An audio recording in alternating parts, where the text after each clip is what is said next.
Welcome to the Java programming series, and today we will understand how to write down the program to find the reverse of the given number. So consider an example. If user is entering 456, then we have to print the output 654. Consider another example. If user is entering 7523, we have to print the output, that is the 3257, right? So basically we have to find out the reverse of the given number. So before we jump into the program, let's try to identify what are the input required in this program. So definitely we have to take one input from user, right? One number from user. So let me just try to write down the integer number. And this number I will take it from user. So I will just use the scanner class. So we have to write down scanner sc is equal to new scanner, and we have to pass system.in. Perfect. And let me just take the number from user. So sc dot next number, next integer. Perfect. So we are getting the input from the user. So let's try to find the output required in this program. So we have to print the reverse of the given number. So we will calculate the reverse of the number and then we will print it. Let's try to focus on the logic. How can we find the reverse of the given number? So consider an example. Let's say we have a number 1, 2, 3. So how can we find the reverse of the given number? So definitely first approach we have, we can convert this number into the string, and then inside this string we have a function to find out the reverse of the string. But we are focusing on the logic. We don't have to use the ready-made function because in the interview they will not allow you to use the ready-made function, right? So you have to build your own logic. So another approach we are getting that we already did the program to separate each digit from the number. So we were printing each digit into the console. So 3, 2, 1. Instead of that, if we can just print this digit into the same line, then we will get the reverse of the number. But here also we are just trying to print this number. Okay, but what we need to store this number into some variable.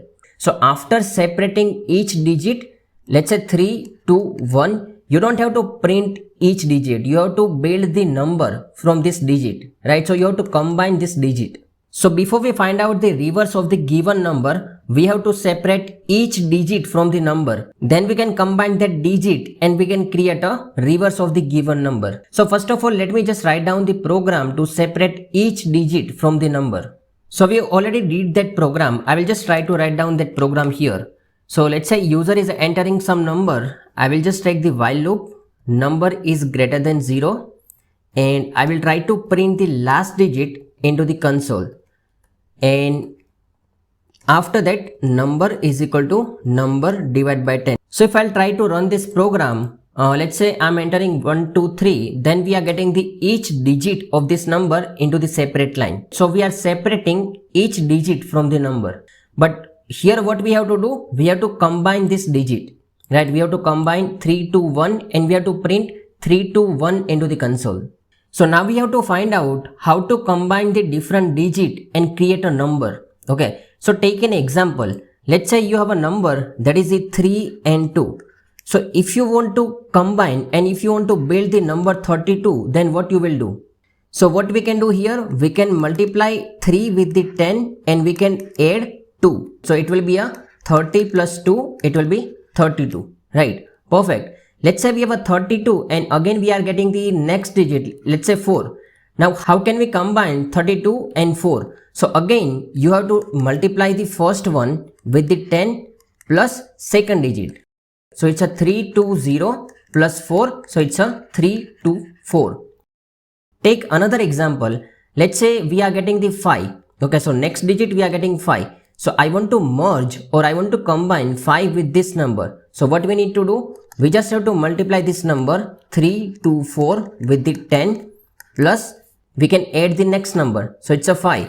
So it's a 3240 plus 5. So it's a 3245, right? So we can just take the first digit, multiply with the 10 plus take the next digit and add. Whatever number we are getting, again multiply with the 10 plus next number. Right. So we need to take one variable to store this number. So each time we have to store the reverse of the given number. So let me just take one more variable, let's say integer reverse. Okay, and I don't know what is the initial value, but let's try to write down the program and we will identify what is the initial value. So initially, when we are getting the first digit, what we need to do, we just have to multiply reverse with the 10 and we have to add the next digit, right? So we have seen here, whatever reverse we have, we just have to multiply with the 10 plus next digit. So each time next digit we are getting from here, and whatever reverse previously we had, we are multiplying with the 10, and whatever answers we are getting, again we are updating our reverse variable. Perfect. So we are just following this logic. So we have a reverse 32 multiplied by 10 plus next digit. So it's a 324. Again reverse is 324. So 324 multiplied by 10 plus next number. So again we have to update that into the reverse. So reverse is 3245. Right. So reverse into 10 plus next digit. And again we have to update the reverse number. Perfect. So what will be the initial value of the reverse? You can see whenever we are getting the first digit, let's say 3. Okay. So here we are getting 3.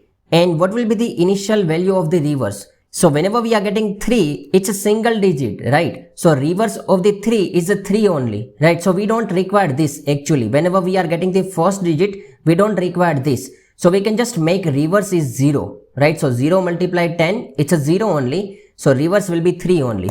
So I can just start the reverse with the 0. Perfect. And let me just try to print reverse value after the execution of the loop. So let me just try to run this program now. And let me try to enter 1, 2, 3.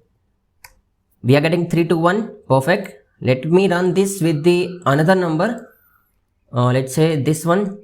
So we are getting the reverse of the current number, right? Let me try to check with another number as well. Let's say 6789. We are getting the 9876. Perfect. So we are getting the reverse of the given number. So let's try to understand the execution of this program. So consider that user is entering the number which is the 1, 2, 3. So let me just take 1, 2, 3 and we have a reverse. So initially reverse is 0. Now we are checking number is greater than 0. Yes, 1, 2, 3 is greater than 0. So reverse into 10. That means 0 into 10, 0 plus next digit.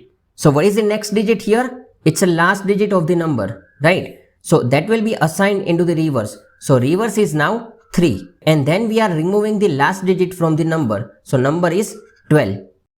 Again it will check number is greater than 0. Yes, 12 is greater than 0. Then reverse into 10. That means 3 into 10 plus last digit from the number which is 2. So this will be the 32. And we will remove the last digit from the number, right? So number is now 1. Again it will check number is greater than 0. Yes, 1 is greater than 0. Then reverse into 10. That means it's a 320 plus last digit. That means 1. So plus 1. So it's a now 321. Okay. And again we are doing number is equal to number divided by 10. So here 1 divided by 10, it's a 0. Again we are checking number is greater than 0. So condition is false. Now number is 0. It's not greater than 0, right? So condition is false. It will just try to print reverse, which will be 3, 2, 1.